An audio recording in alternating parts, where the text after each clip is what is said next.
राज्याचे उपमुख्यमंत्री म्हणून शपथ घेतील श्री एकनाथ गंगूबाई संभाजी शिंदे।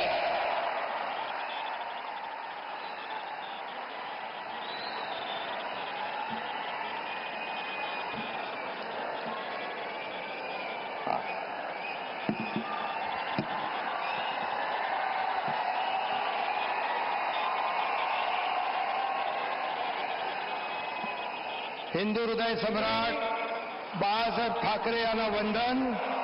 गुरुवर्य धर्मवीर आनंद दिघे साहेबांचं स्मरण आणि देशाचे कर्तबगार आणि लोकप्रिय प्रधानमंत्री नरेंद्र मोदीजी व देशाचे कणखर गृहमंत्री अमितभाई शाह यांच्या भक्कम पाठिंब्याने आशीर्वादाने तसेच राज्यातील 13 कोटी जनतेच्या आशीर्वादाने मी एकनाथ गंगूबाई संभाजी शिंदे ईश्वर साक्ष शपथ घेतो की कायद्याद्वारे स्थापित झाले आहे अशा भारताच्या संविधानाबद्दल मी खरी श्रद्धा व निष्ठा बाळगीन। मी भारताची सार्वभौमता व एकात्मता उन्नत राखीन।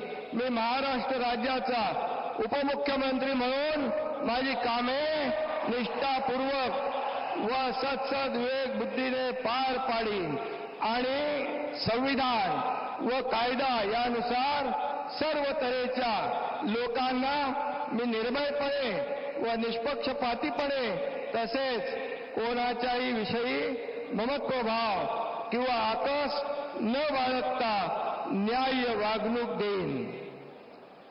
मी एकनाथ गंगूबाई संभाजी शिंदे ईश्वर साक्ष शपथ घेतो की महाराष्ट्र राज्याचा उपमुख्यमंत्री म्हणून माझ्या विचारार्थ आणली जाईल किंवा मला ज्ञात होईल अशी कोणतीही बाब असा उपमुख्यमंत्री म्हणून माझी कामे यथायोग्य पार पाडण्यासाठी आवश्यक असेल ते खेरीज करून एरवी मी कोणत्याही व्यक्तीला किंवा व्यक्तींना प्रत्यक्षपणे व अप्रत्यक्षपणे कळवणार नाही किंवा त्यांच्याकडे उघड करणार नाही।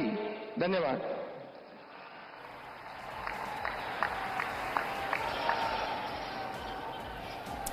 एकनाथ शिंदे आगाऊ मुख्यमंत्री હતા અને હવે ઉપમુખ્યમંત્રી તરીકે તેમને શપથ ગ્રહણ કર્યા છે।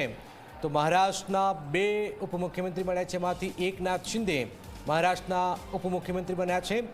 દેવેન્દ્ર ફડણવીસ જે મુખ્યમંત્રી હતા, જે ઉપમુખ્યમંત્રી બન્યા, એ જ પેટર્ન પર આપ જોઈ રહ્યા છો કે એકનાથ શિંદે મુખ્યમંત્રી હતા, હવે ઉપમુખ્યમંત્રી બન્યા છે અને હવે થોડી વારમાં શપથ ગ્રહણ કરશે અજીત પવાર। તો 2 ઉપમુખ્યમંત્રી એકનાથ શિંદે શપથ ગ્રહણ કર્યા છે। રાજ્યપાલ સાથે આ સૌજન્ય મુલાકાત અભિનંદન આપી રહ્યા છે તમામ ગૃહમંત્રી રાજનાથ સિંહ, રક્ષામંત્રી। माननीय राज्यपाल महोदय, माननीय उपमुख्यमंत्री महोदय यांना पुष्पगुच्छ देतील।